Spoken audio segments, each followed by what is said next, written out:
Good morning students. आज हम पाठ में दीर्घ उत्तरीय प्रश्नों में चौथा प्रश्न करेंगे। 3 प्रश्न तक हमने कल कर लिया था। चौथा प्रश्न है आपका, इस पाठ का शीर्षक क्या निराश हुआ जाए क्यों रखा गया है। इस पाठ में निराशा और आशा की ही बात सबसे ज़्यादा हो रही है।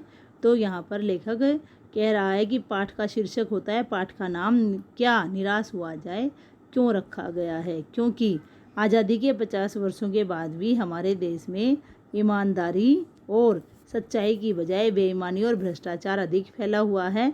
तो लोगों का जो विश्वास है, जो आस्था है, वो जीवन मूल्यों के बारे में डगमगाने लग गई है। उनका विश्वास कम हो गया है, लेकिन फिर भी हमें निराश न होकर आशावादी बनना चाहिए, क्योंकि हमारे जो आदर्श हैं वो दबे हुए हैं लेकिन मिटे नहीं हैं। तो अब देखिए प्रश्न के अनुसार उत्तर की भाषा आपकी। इस पाठ का शीर्षक क्या निराश हुआ जाए इसलिए रखा गया क्योंकि आज़ादी के 50 वर्षों बाद भी बेईमानी और भ्रष्टाचार फैला हुआ है। जीवन के मूल्यों के बारे में लोगों का विश्वास डगमगाने लगा है, लेकिन हमें फिर भी निराश नहीं होना चाहिए, क्योंकि हमारे जो आदर्श हैं, संयम, सेवा व सच्चाई दब गए हैं लेकिन मिटे नहीं हैं, क्योंकि वो भ्रष्टाचार और बेईमानी के आगे थोड़े से दब गए हैं या पिछड़ गए हैं, लेकिन समाप्त नहीं हुए हैं। हमें आशावादी बनकर रहना चाहिए। तो इस प्रकार इन्होंने इस पाठ का शीर्षक क्या निराश हुआ जाए इसीलिए रखा है कि क्या हमें इन सब चीज़ों के बारे में सोचकर निराश हो जाना चाहिए, हमें नहीं होना चाहिए।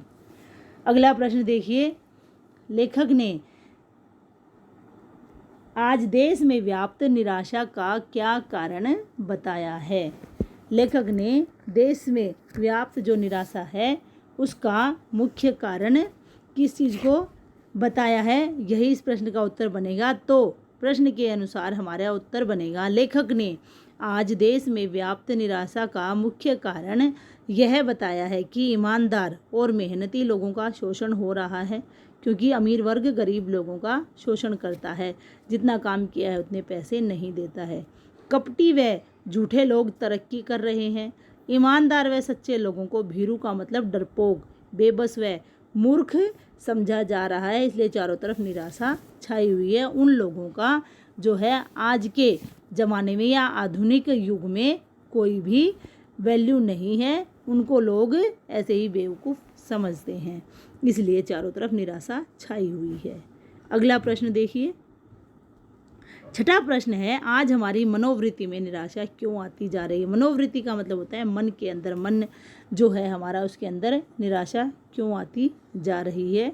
तो इस प्रश्न का उत्तर बनेगा कि हमारी मनोवृत्ति में निराशा इसलिए आती जा रही है क्योंकि चारों ओर बेईमानी, भ्रष्टाचार व झूठ का बोलबाला है, जो कि हम इस पाठ में शुरू से ही पढ़ते आ रहे हैं। लोग एक दूसरे पर विश्वास नहीं करते हैं, सभी का एक दूसरे के ऊपर विश्वास नहीं है। आपसी मेलजोल का भी अभाव है, एक दूसरे के ऊपर विश्वास नहीं करते हैं, इसलिए आपस में मेलजोल भी कम है। मिलकर काम करने की बजाय एक दूसरे को पछाड़ने में अधिक विश्वास रखते हैं, मतलब सभी आगे निकलने के लिए तैयार रहते हैं, चाहे अपनों को पछाड़ कर ही क्यों ना निकला जाए, लेकिन अकेले आगे निकलने की होड़ में रहते हैं। अतः हमारी मन स्थिति के नीचे अंडरलाइन करके मैंने नीचे देखो आपको बताया है, मन स्थिति मतलब जो हमारा मन है उसे चारों तरफ अंधकार ही अंधकार दिखाई देता है। मन यदि होता तो यहाँ पर दिखाई देता है, और मन स्थिति क्योंकि स्त्रीलिंग शब्द है इसलिए यहाँ पर वाक्य में आएगा चारों तरफ अंधकार ही अंधकार देखती है। हमारी